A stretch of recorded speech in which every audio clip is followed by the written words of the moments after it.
बारिश की छोटी बूंदें क्यों ना हो, बारिश की छोटी बूंदें क्यों ना हो, लगातार बरसने से बड़ी नदियों का बहाव बन जाता है। लगातार बरसने से बड़ी नदियों का बहाव बन जाता है।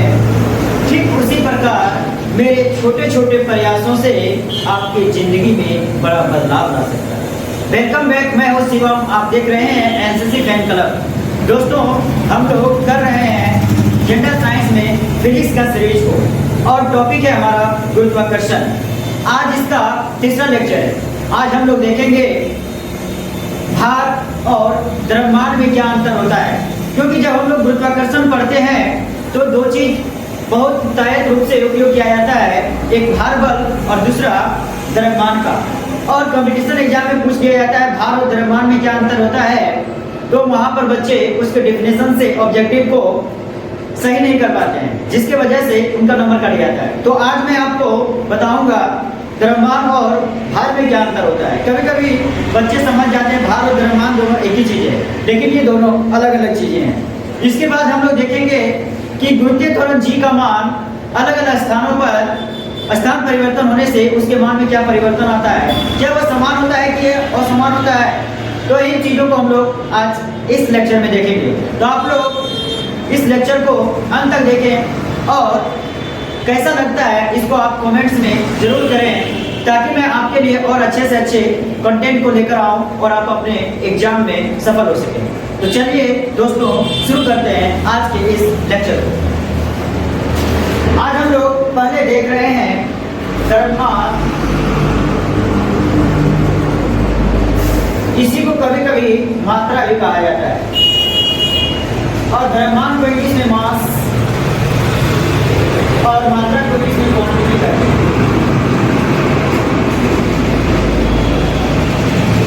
और आज हम लोग देखेंगे द्रव्यमान और भार में अंतर। भार को इंग्लिश में वेट कहते हैं।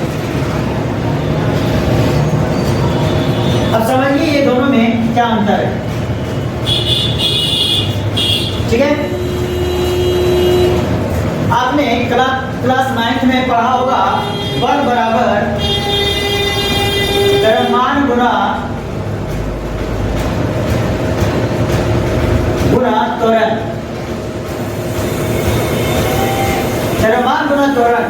द्रव्यमान को m से और त्वरण को a से सूचित करते हैं, बल को m से। यानी बल बराबर आपने ma पढ़ा होगा। यहाँ से यदि हम m को निकाल लें तो हो जाएगा f, और देखो एक गुना में इधर आ जाएगा, भाग में हो जाएगा। इसको ऐसे लिख सकते हैं m और बटा में a इक्वल टू m। और ये m क्या है, द्रव्यमान है। तो यहाँ से हम लोग द्रव्यमान को परिभाषा दे सकते हैं कि बल और त्वरण के अनुपात को द्रव्यमान कहते हैं। मतलब m बराबर हो गया हमारे पास f बटा a बराबर बल बटा त्वरण। तो क्या हो गया, द्रव्यमान या मात्रा का परिभाषा क्या हो गया, पूछ लिया जाता है एग्जाम में, कंपटीशन एग्जाम में, कि बल और त्वरण के अनुपात को निम्न में से क्या कहते हैं। ऑप्शन ए द्रव्यमान, ऑप्शन बी भार, ऑप्शन सी दोनों, ऑप्शन डी इनमें से कोई नहीं। तो आपको ठीक करना है, बल और त्वरण के अनुपात को द्रव्यमान कहते हैं। अब बात करते हैं भार का। पहला पॉइंट देखिए भार में। तो फर्स्ट लेक्चर में ही आपको बताया था भार एक प्रकार का बल होता है। भार क्या होता है, एक प्रकार का बल होता है। और भार बल बराबर हम लोग लिखते हैं, इसको W से सूचित किया जाता है, और ये होता है m गुना g। m है आपका द्रव्यमान और g है आपका गुरुत्वीय त्वरण। तो भार बल का यहाँ से परिभाषा हो गया कि द्रव्यमान और गुरुत्वीय त्वरण के गुणनफल को भार कहते हैं।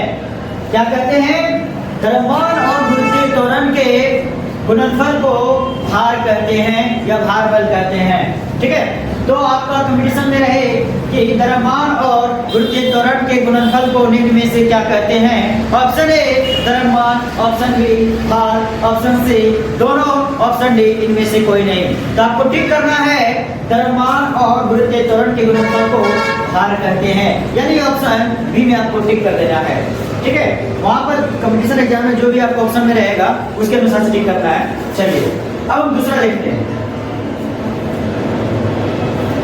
दूसरा पॉइंट देखते हैं। देखिए जो आपका द्रव्यमान है इसका मान सभी जगह समान होता है, इसका मान बदलने वाला नहीं होता है। लेकिन भार की बात करें तो भार का जो मान है वो अलग अलग जगहों पर अलग अलग होता है। क्योंकि देखिए यहाँ पर भार में द्रव्यमान गुना है, ये तो बदलने वाला है नहीं, तो भार का मान क्यों बदल जाता है अलग अलग जगहों पर? इसलिए बदल जाता है क्योंकि गुरुत्वीय त्वरण का मान जो है वो अलग अलग जगहों पर अलग अलग होती है। इसलिए हम बोलते हैं कि भार का मान जो है अलग अलग स्थानों पर अलग अलग होता है, जबकि द्रव्यमान का मान सभी जगह समान होता है। तो हम क्या लिख सकते हैं? द्रव्यमान जो है या मात्रा सभी जगह समान होता है, सभी जगह समान होता है। दूसरा पॉइंट हम भार में क्या बोल सकते हैं? वो समान होता है, ये अलग अलग जगहों पर ये इसका मान जो है, भार का मान जो है वो अलग अलग होता है, मतलब वो समान होता है। ठीक है, तीसरा पॉइंट हम लोग देखते हैं। तीसरा पॉइंट, द्रव्यमान या मात्रा एक प्रकार का अदिश राशि है, और अदिश का मतलब होता है जिसमें केवल मात्रा हो, परिमाण हो, उसमें कोई दिशा की बात नहीं होती है। किसी भी राशि को अदिश होने के लिए केवल उसमें परिमाण की जरूरत होती है, उसकी मान की जरूरत, उसकी मात्रा की जरूरत होती है। तो हम बोलते हैं द्रव्यमान तो एक प्रकार का मात्रा ही है हमारा, तो हम बोलते हैं द्रव्यमान जो है या मात्रा जो है वो एक अदिश राशि है। कैसी राशि है? अदिश राशि है। जबकि भार एक प्रकार का बल है, और बल में परिमाण यानी उसकी मात्रा और दिशा दोनों होती है, तो हम बोल सकते हैं कि भार जो है एक प्रकार का सदिश राशि है। किसी भी फिजिकल क्वांटिटी यानी भौतिक राशि को सदिश होने के लिए उसमें दिशा और परिमाण यानी दिशा और मात्रा दोनों होनी चाहिए, और साथ ही साथ सदिश नियमों का यानी कि जोड़ का नियम या तो सदिश के जितने भी नियम है हम आगे आपको पढ़ाएंगे तो उनका पालन करना चाहिए। तो यहाँ पर जो बल होते हैं, ठीक है, वो आपका उसमें मात्रा और दिशा दोनों है, और वो सदिश नियमों का भी पालन करता है। तो इसीलिए हम लोग कहते हैं कि भार जो है वो एक प्रकार का सदिश राशि है। कैसी राशि है? सदिश राशि है। अब देखिए कंपटीशन एग्जाम में कैसे पूछा जाता है? पूछा जाता है यहाँ से सदिश और अदिश यानी द्रव्यमान और भार में रिलेशन करके कि निम्न में से कौन सी भौतिक राशि, निम्न में से कौन सी भौतिक राशि सदिश है? ऑप्शन ए भार, ऑप्शन बी द्रव्यमान, ऑप्शन सी दोनों, ऑप्शन डी इनमें से कोई नहीं। तो आपको सदिश पूछा जा रहा है तो आपको टिक करना है भार में। किसमें टिक करना है? भार में। और अदिश पूछेगा तो आपको टिक करना है द्रव्यमान या मात्रा में। आगे बढ़िए, नेक्स्ट पॉइंट। अब बात आती है द्रव्यमान या मात्रा और भार को हम लोग कैसे माप सकते हैं, क्योंकि इसमें भी मात्रा होती है, इसमें भी, ये तो मात्रा खुद है, इसमें मात्रा और दिशा दोनों होती है। लेकिन इस भार की मात्रा को बताने के लिए, परिमाण को बताने के लिए हम लोग इसको कैसे नापेंगे, कैसे मापेंगे, और ये द्रव्यमान की मात्रा को हम लोग कैसे बताएंगे? तो देखिए, ध्यान से देखिए, द्रव्यमान को हम लोग भौतिक तुला के द्वारा मापते हैं,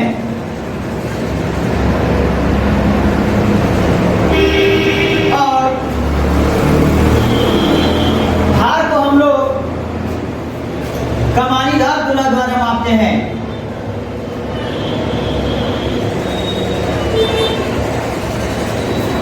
पूछा जाता है आपको कि भार को कैसे मापा जाता है? भार को कैसे मापा जाता है? ऑप्शन ए भौतिक तुला, ऑप्शन बी कमानी तुला, कमानीदार तुला, ऑप्शन सी दोनों, ऑप्शन डी में से कोई नहीं। तो भार को आपको कमानीदार तुला के द्वारा मापा जाता है, जबकि द्रव्यमान को आपको भौतिक तुला। अब बात करते हैं कमानीदार तुला और भौतिक तुला क्या होता है? तो भौतिक तुला का तात्पर्य है जो आपके गांव घरों में होते हैं आपके मापने के लिए, यानी कि तराजू जिसको बोलते हो आप लोग घरों में।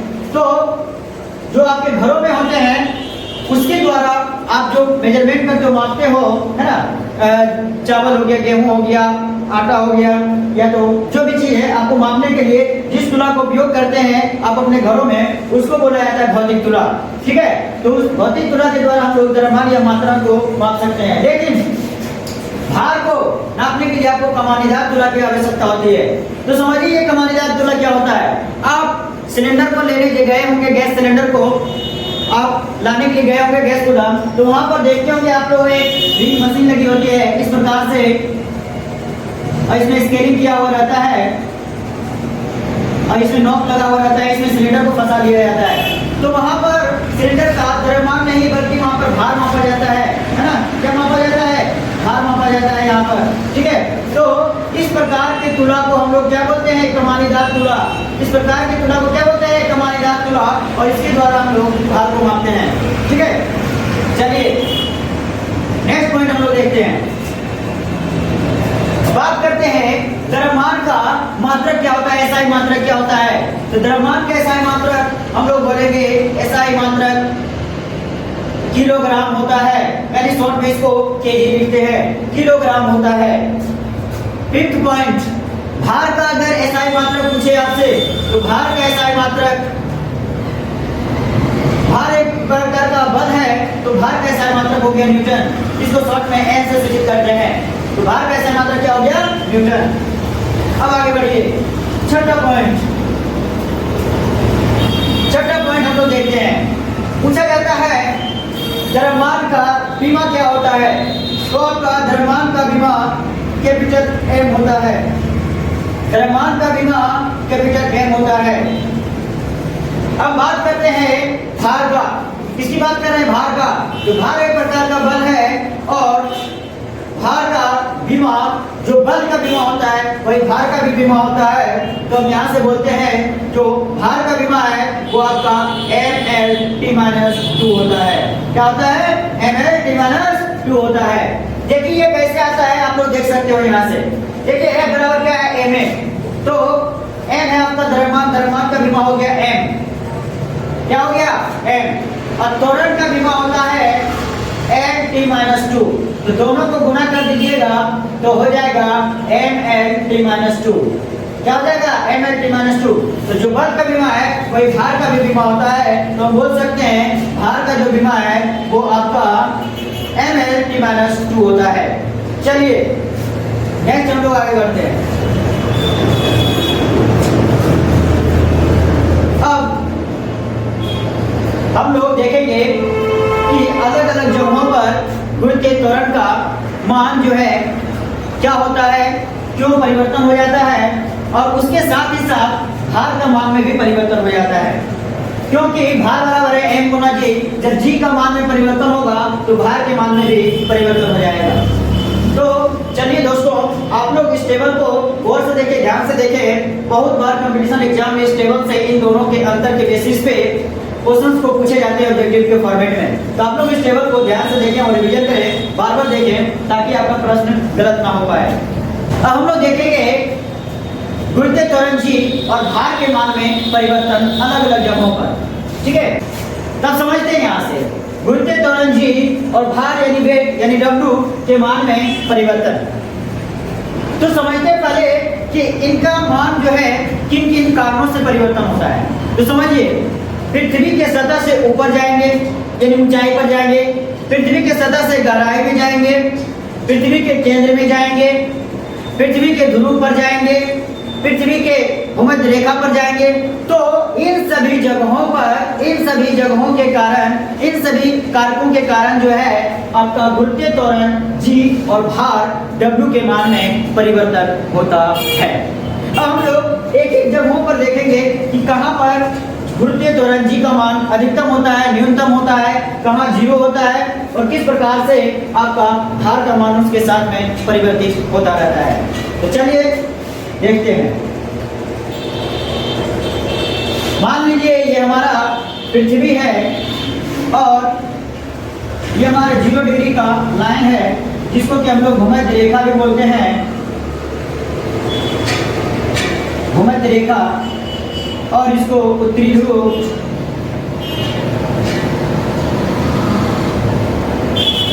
और इसको दक्षिणी ध्रुव, और ये हमारा मान लीजिए ये केंद्र है, ठीक है।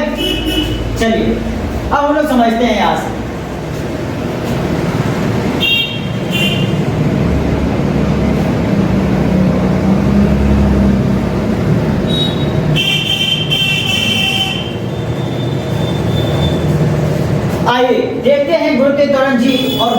W के मान में किस प्रकार से परिवर्तन होता है। तो देखिए बाबू, आपने गुरुत्वीय त्वरण G बराबर पढ़ा है पर G इंटू me बटे आर स्क्वायर। अब समझिए यहाँ से, ये r है पृथ्वी की त्रिज्या। क्या है? पृथ्वी की त्रिज्या। तो देखिए यहाँ से पृथ्वी की दो प्रकार की त्रिज्याएं आपको देखने को मिलेंगे। समझिए यहाँ से यहाँ तक का जो दूरी है केंद्र बिंदु से ध्रुव तक के, यानी उत्तरी ध्रुव या दक्षिणी ध्रुव की बात करते हैं, हम यहाँ पर उत्तरी ध्रुव की बात कर रहे हैं। तो कोई सा भी ध्रुव लीजिए, तो इस केंद्र बिंदु से ध्रुव, चाहे ये ध्रुव चाहे ये ध्रुव, तो केंद्र बिंदु से ध्रुव के बीच की दूरी को हम लोग बोल रहे हैं ध्रुवीय त्रिज्या। और केंद्र बिंदु से भूमध्य रेखा जो यहाँ तक है, इस बिंदु से यहाँ तक, इसको हम लोग बोल रहे हैं भूमध्य रेखीय त्रिज्या। क्या बोल रहे हैं? भूमध्य रेखीय त्रिज्या। तो ये भूमध्य रेखीय त्रिज्या जो है वो ध्रुवीय त्रिज्या से, पृथ्वी के ध्रुवीय त्रिज्या से 21 किलोमीटर अधिक होता है। कितना होता है? 21 किलोमीटर अधिक होता है। अब समझिए यहाँ से G का मान कहाँ अधिकतम होगा, ध्रुव पर की भूमध्य रेखा पर, किसको समझते हैं? तो G का मान, G बराबर है कैपिटल G इंटू me बटे आर स्क्वायर। तो R का मान अगर यदि रखें भूमध्य रेखा के लिए, किसके लिए? भूमध्य रेखा के लिए। तो समझिए यहाँ से भूमध्य रेखा के लिए रखेंगे तो ये R का मान हो जाएगा R प्लस 21, क्योंकि भूमध्य रेखीय त्रिज्या ध्रुव की त्रिज्या से 21 किलोमीटर अधिक है। अब समझिए इतना का स्क्वायर जब करके और इसमें से हम लोग भाग करेंगे, ठीक है। और G बराबर, अगर हम ध्रुव के लिए बात करें, ये है भूमध्य रेखा के लिए, किसके लिए है ये? भूमध्य रेखा के लिए, ठीक है। अब हम बात कर रहे हैं ध्रुव के लिए, G इंटू me बटे में R। तो R अब ये हो गया हमारे पास ध्रुवीय त्रिज्या। क्या हो गया? ध्रुवीय त्रिज्या। इसका स्क्वायर करेंगे तो बाबू समझिए R का स्क्वायर करने के बाद इसमें भाग करेंगे और R प्लस 21 लिख के स्क्वायर करके तब इसमें भाग करेंगे, तो किसका मान अधिक आएगा? ये ध्रुव के लिए, ये ध्रुव के लिए। समझिए किसका मान अधिक आएगा। आप लोग पहले क्लास में पढ़े होंगे, कहीं भी पढ़े होंगे, तो आपको डायरेक्ट जो है बता दिया गया होगा कि भूमध्य रेखा पर जो मान होता है और ध्रुव पर जो मान होता है अलग अलग होता है, लेकिन कहाँ अधिकतम होगा कहाँ न्यूनतम होगा ये आप डायरेक्ट याद किए होंगे। लेकिन अब इस फॉर्मूला से आपको कॉन्सेप्ट क्लियर हो जाएगा। देखिए यहाँ से बाबू हम इस भिन्न के जगह पर हम लोग ले रहे हैं 1/25, ठीक है, थोड़ा देर के लिए आपको समझाने के लिए। और यहाँ पर इसके लिए हम लोग ले रहे हैं आर स्क्वायर के लिए 1/5। अब मुझे बताइए किसका मान अधिक होगा किसका मान कम होगा। जब इसको भाग करेंगे आप लोग तो कितना आएगा आपको देखिए 0.04 आएगा, 0.04 आएगा। जबकि इसको भाग कीजिएगा तो आएगा 0.2 आएगा। कितना आएगा? 0.2 आएगा। देखिए कौन मान ज्यादा है? इसका मान ज्यादा है और इसका मान जो है सो कम है। इसका मतलब क्या हुआ? नीचे जब अधिक होगा तो ऊपर का मान कम होगा और नीचे जब कम होगा तो ऊपर का मान अधिक होगा। इसका मतलब ये हुआ कि गुरुत्वीय त्वरण G का मान ध्रुव पर अधिकतम होता है और गुरुत्वीय त्वरण G का मान भूमध्य रेखा पर न्यूनतम होता है। तो ध्रुव पर G का मान, चाहे उत्तरी ध्रुव दक्षिणी ध्रुव कोई भी ध्रुव लीजिए, तो G का मान जो है गुरुत्वीय त्वरण G का मान जो है अधिकतम होता है ध्रुव पर, अधिकतम होता है। जबकि हम बात करें भूमध्य रेखा पर तो अभी हमने देखा भूमध्य रेखा पर गुरुत्वीय त्वरण G का मान न्यूनतम होता है, गुरुत्वीय त्वरण G का मान न्यूनतम होता है। और भूमध्य रेखीय त्रिज्या ध्रुवीय त्रिज्या से 21 किलोमीटर अधिक होता है। अब समझिए यहाँ से पृथ्वी के केंद्र पर गुरुत्वीय त्वरण G बराबर 0 होता है। कितना होता है? गुरुत्वीय त्वरण G का मान केंद्र पर 0 होता है। ये पॉइंट आपको ध्यान में रखना है। अब आगे बढ़ते हैं। अब पृथ्वी से ऊपर जाएंगे हम लोग। कहाँ बोल रहे हैं हम लोग? पृथ्वी से ऊपर, यानी कि पृथ्वी तल से अगर यदि हम लोग ऊपर जाते हैं पृथ्वी तल से ऊपर जाएंगे तो हमारा जी का मान में कमी आता है। क्या आता है? कमी आता है। तो हम यहाँ से क्या बोल सकते हैं कि पृथ्वी तल से ऊंचाई पर जाने पर गुरुत्वाकर्षण त्वरण जी का मान में कमी आता है। तल से ऊंचाई पर जाने पर गुरुत्वाकर्षण त्वरण जी का मान में कमी आता है। उसी प्रकार गुरुत्वाकर्षण त्वरण जी का मान पृथ्वी तल से गहराई में जाने पर भी आपको बोलना है, गहराई में जाने पर भी गुरुत्वाकर्षण त्वरण जी का मान में कमी आता है। अब आगे और पॉइंट को हम लोग देखते हैं। अब हम देख रहे हैं ये भार का मान। क्या देख रहे हैं? भार का मान। अब समझिए यहां से भार बराबर होता है m गुना जी। क्या होता है? भार बराबर m गुना जी होता है। तो सोचिए भूमध्य रेखा पर जी का मान न्यूनतम, तो भार का मान भी क्या हो जाएगा? m का मान तो बदलेगा नहीं, जी का मान न्यूनतम हो रहा है, इसका मतलब भार का भी मान क्या हो जाएगा? न्यूनतम हो जाएगा। न्यूनतम हो जाएगा। क्या हो जाएगा? न्यूनतम हो जाएगा। आगे बढ़िए, ध्रुव पर बात करते हैं। तो ध्रुव पर गुरुत्वाकर्षण त्वरण जी का मान अधिकतम होता है और भार बराबर हम लोग क्या पढ़े हैं? m गुना जी। m का मान में परिवर्तन नहीं होगा, जी का मान परिवर्तन होकर अधिकतम हो जा रहा है, तो यहाँ पर भार भी क्या हो जाएगा? अधिकतम हो जाएगा। अधिकतम हो जाएगा। पृथ्वी तल से ऊंचाई पर जाने की गुरुत्वाकर्षण त्वरण जी का मान में कमी, इसका मतलब है कि हमारा भार में भी कमी आएगा। क्या आएगा? जितना भार हमारा पृथ्वी तल पर होगा उसका भार हमारा जैसे जैसे हम लोग ऊपर जाएंगे तो हमारा जी का मान में कमी होने के कारण हमारे भार में भी कमी आता जाएगा। मतलब हम बोल सकते हैं पृथ्वी तल से ऊंचाई पर गए तो हमारा भार में भी कमी होगा। उसी प्रकार से पृथ्वी तल से गहराई में जाएंगे तो भी जी का मान में कमी आता है। इसका मतलब ये हुआ कि यहाँ पर पृथ्वी तल से गहराई में जाने पर भी भार के मान में कमी आएगा और पृथ्वी तल से ऊंचाई पर जाने पर भी भार के मान में कमी आएगा। अब आगे बढ़ते हैं हम लोग। हम बात करते हैं अंतरिक्ष की। तो अंतरिक्ष पर भार का मान शून्य होता है। क्या होता है? शून्य होता है। ये पॉइंट आपको ध्यान रखना है। कभी कभी पूछ लिया जाता है कि भार का मान अंतरिक्ष में क्या होता है, तो आपको बताना है भार का मान अंतरिक्ष में शून्य होता है। अब बात करते हैं सबसे इंपॉर्टेंट पॉइंट, चंद्रमा पर। चंद्रमा पर भार का मान पृथ्वी के भार के मान का 1/6 हो जाता है। कितना होता है? 1/6 हो जाता है। यानी कि पृथ्वी पर किसी का भार W है, किसी का भार W है, तो चंद्रमा पर यही भार जो है 1/6 गुना हो जाएगा। कितना हो जाएगा? 1/6 गुना हो जाएगा।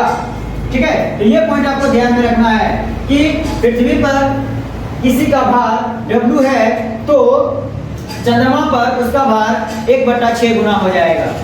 यानी एक एग्जांपल लेके देख लेते हैं हम लोग। अगर मान लीजिए आपका पृथ्वी पर किसी का भार 36 न्यूटन है तो चंद्रमा पर इसका भार बटा 6 कर देंगे, यानी कि 1/6 हो जाएगा। तो 6 से 6 × 36 कट जाएगा, यानी कि 6 न्यूटन बचेगा। कितना बचेगा? केवल 6 न्यूटन बचेगा। ठीक है, तो ये पॉइंट आपको ध्यान में रखना है। अब यहाँ से एक पॉइंट और समझना है। देखिए पृथ्वी जो है अपने अक्ष पर घूर्णन गति कर रही है। क्या कर रही है? घूर्णन गति कर रही है। तो जब घूर्णन गति कर रही है पृथ्वी अपने अक्ष पर, तो पृथ्वी के अपने अक्ष पर घूर्णन गति करने के कारण जो है गुरुत्वाकर्षण त्वरण के मान में कमी या वृद्धि होता है क्या? इस पॉइंट को हम लोग देखते हैं। समझिए यहाँ से पृथ्वी अपने अक्ष पर घूर्णन गति कर रही है जिसकी दिशा पश्चिम से पूर्व की ओर होती है। तो पृथ्वी पर जो वस्तुएं हैं वो आपका वृत्ताकार चक्कर लगाने लगती है। अब वृत्ताकार चक्कर लगाने के लिए किसी भी वस्तु को वृत्ताकार चक्कर लगाने के लिए एक बल की आवश्यकता होती है। क्या होती है? एक बल की आवश्यकता होती है और उस बल को हम लोग कहते हैं अभिकेंद्रीय बल। क्या कहते हैं? अभिकेंद्रीय बल। तो वस्तु पर पृथ्वी के द्वारा उस समय जो गुरुत्वाकर्षण बल लगाया जा रहा है, उस गुरुत्वाकर्षण बल का कुछ हिस्सा जो है, जो वस्तु वृत्ताकार चक्कर लगा रहा है पृथ्वी के साथ, उसमें खर्च हो जाता है, उसमें चला जाता है। इसका मतलब ये हुआ कि गुरुत्वाकर्षण बल के मान में वहां पर कमी आ रही है। क्या आ रही है? कमी आ रही है। इसका मतलब ये हुआ कि जब पृथ्वी अपने अक्ष पर घूर्णन गति करती है तो घूर्णन गति बढ़ने के कारण गुरुत्वीय त्वरण g का मान में कमी आता है। क्या आता है? कमी आता है, क्योंकि जो गुरुत्वाकर्षण बल है उसका कुछ हिस्सा जो पृथ्वी पर वस्तु वृत्ताकार गति कर रही है उसमें कुछ हिस्सा खर्च हो जाता है गुरुत्वाकर्षण बल का, और वो अभिकेंद्र बल उत्पन्न करता है, और वो अभिकेंद्र बल सहायता करता है वस्तु को वृत्ताकार चक्कर लगाने में। इसलिए हम लोग बोलते हैं कि जब पृथ्वी घूर्णन अक्ष के चारों ओर गति करती है, चक्कर लगाती है, तो गुरुत्वीय त्वरण g का मान में घूर्णन गति के बढ़ने के कारण गुरुत्वीय त्वरण g के मान में कमी आती है, और पृथ्वी का घूर्णन अक्ष के चारों ओर चक्कर लगाने से घूर्णन गति में कमी आने से गुरुत्वीय त्वरण g का मान में वृद्धि होता है। यही वजह है कि जब पृथ्वी का घूर्णन गति 17 गुना हो जाए, कितनी गुना हो जाए? 17 गुना हो जाए। तो जब 17 गुना हो जाएगा इसका मतलब है कि भूमध्य रेखा पर वस्तु का भार 0 हो जाता है, मतलब कि आपको भारहीन महसूस होगा। क्या महसूस होगा? भारहीन महसूस होगा। तो चलिए दोस्तों, ये कुछ महत्वपूर्ण पॉइंट्स थे, आपको ध्यान में रखने हैं। बार बार देखें, इसको रिवीजन करें और इससे संबंधित ऑब्जेक्टिव को प्रैक्टिस करें। और जैसे ही ये लेक्चर समाप्त हो जाएगा, यानी गुरुत्वाकर्षण कंप्लीट हो जाएगा, तो मैं आपको ऑब्जेक्टिव भी करवाऊंगा आपको साथ का साथ, है ना। तो आप लोग इसे बार बार देखें, रिवीजन करें और अपने दोस्तों में शेयर करें। हम लोग मिलेंगे नेक्स्ट लेक्चर में, तब तक के लिए आप स्वच्छ रहें, सुरक्षित रहें। धन्यवाद।